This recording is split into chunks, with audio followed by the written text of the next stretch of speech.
Hey, what's up, everybody? My name is Tyler Adolfo. I am 26 years old, and I have a diagnosis of bipolar type 1 with psychotic features. Thank you for clicking on this video. I hope that you're all having a wonderful day.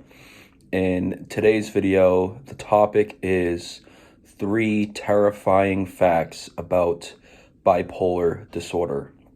Now, I've been making a lot of content on my channel lately about bipolar disorder, the consequences that it has, some coping mechanisms that I use to try to counteract some of those consequences and mitigate some of the symptoms, a whole variety of content. And the reason why today I decided I wanted to do this video about 3 terrifying facts is I believe that these 3 facts have the common effect of demonstrating the gravity of bipolar as a disorder, as a chronic illness. All 3 of these facts demonstrate how severe, how serious bipolar disorder is. So with that being said, why don't we get right into it? The first one is a statistic, and that statistic is that 20% of people diagnosed with bipolar disorder will successfully complete suicide. That's 1 in every 5 people. That is a massive, gigantic percentage of people with bipolar disorder who are committing suicide. Now, what are some of the things that may lead to bipolar disorder, causing someone to get in that mindset of wanting to commit suicide? Well, there's a lot of reasons, really, but mainly bipolar disorder is just so disruptive and destructive to life in general. And it's not easy to build back after a huge manic episode. It's not easy to restore friendships after you lost them all after a manic episode. It's not easy to get your job back. It's not easy to get accommodations at a job that help you control your symptoms of bipolar disorder or lower the probability of a trigger of your bipolar disorder. It's not easy to get your education back if you lost it because of bipolar disorder. These are all things that I've experienced myself individually, so I'm speaking from firsthand knowledge.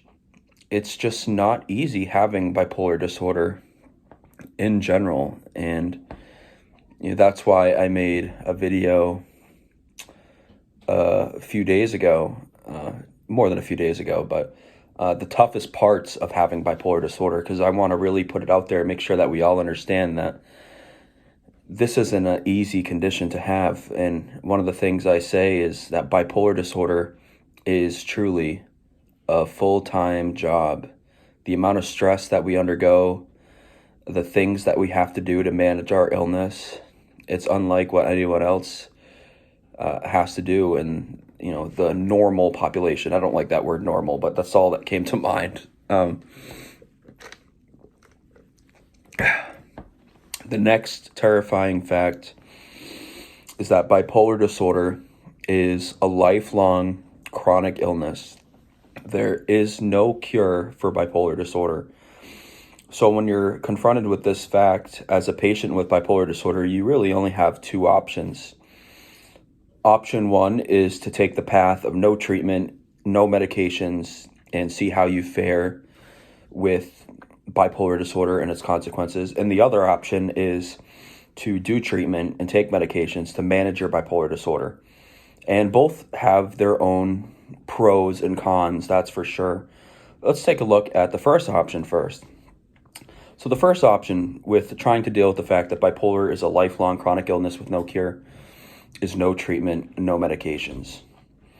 Now, some of the dangers with that is studies have actually shown that people who take the no medication route are likely to have more episodes, a higher frequency of depressive and mania episodes, and that these episodes are also likely to be higher in intensity. They're likely to be more severe and have more drastic consequences. That's just what the studies show. And so your highs and lows get more intense, and there's really less of a time period where you're actually stable or normal. There's that word again. I don't like that word, but have to use it. So bipolar disorder is a lifelong illness, and that is the no treatment route. What does the medication route look like? Well, with medication, the positive is the reverse of the negative of the no treatment option, and that is that you have a lower probability of experiencing manic and depressive episodes. It doesn't eliminate your chance of having them, but it reduces your chance of having them. And they're likely to be less severe if you do have them while on medication. So that's a very notable fact to consider. But here's a con with the medication, and that is that antipsychotics in particular can raise your risk of obesity, diabetes, and Parkinson's disease. And that's just looking at what antipsychotics do. That's not looking at how mood stabilizers can also have symptoms that impair a person's ability to function. These are antipsychotics. And antipsychotics are highly common to be prescribed for people with bipolar disorder. And, I'm on some myself, and I put on massive amounts of weight. I have a couple videos talking about that, how I gained 170 pounds in 1 year. I mean, every time I say that, it just makes me want to get into the gym, like stop what I'm doing and go to the gym. And I'm glad I've been going to the gym because I'm moving in the right direction.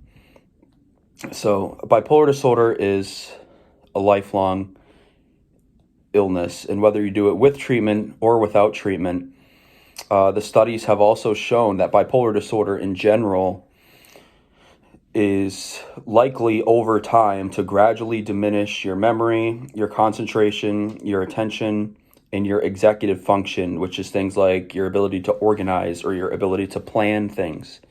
And these are all, crucial components of being a productive, proactive, purposeful human being. And so it's not good to have that as a side effect of having a condition that's really not any of our fault.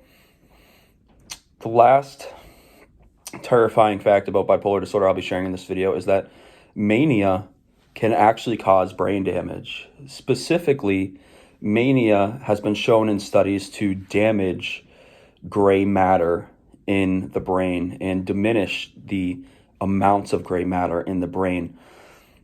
There was a 2017 study that looked at gray matter thickness and surface area, and they did 6,500 brain scans, and 1,800 of those brain scans were on people with bipolar. And the people with bipolar had decreased gray matter thickness in the frontal, temporal, and parietal lobes. How is that significant, and what's the major deal about that? Well, gray matter is what enables us to control our physical movements. It's what enables us to remember information that we encounter, and it allows us to experience human emotions. So having a lower amount of gray matter can make it more difficult to just be a human. This ties in with how bipolar disorder in the long run can impair your memory, concentration, attention, and executive functions. So that study helps corroborate that fact that came from WebMD. But those are 3 terrifying facts about bipolar disorder. Again, I just wanted to share these to demonstrate how severe bipolar disorder is as an illness. And my hope in doing so is that some people will not be too hard on themselves and realize that they are dealing with a very serious condition. If they are dealing with bipolar disorder, we're talking about the 6th leading cause of disability in the world. And I said some facts and statistics in this video, so I will be putting the sources that I derived that information from in the About section of this video. If you'd like to check them out yourself, I highly recommend you do so, because there's other information in there that for time's sake I did not include, but that would definitely be interesting to read over. But that's all for today. Thank you all so much for watching. If you're new here, hit that subscribe button. If you're returning, welcome back. I appreciate you staying and sticking around and watching my videos. I appreciate and love all of you. Hope you all have a wonderful day.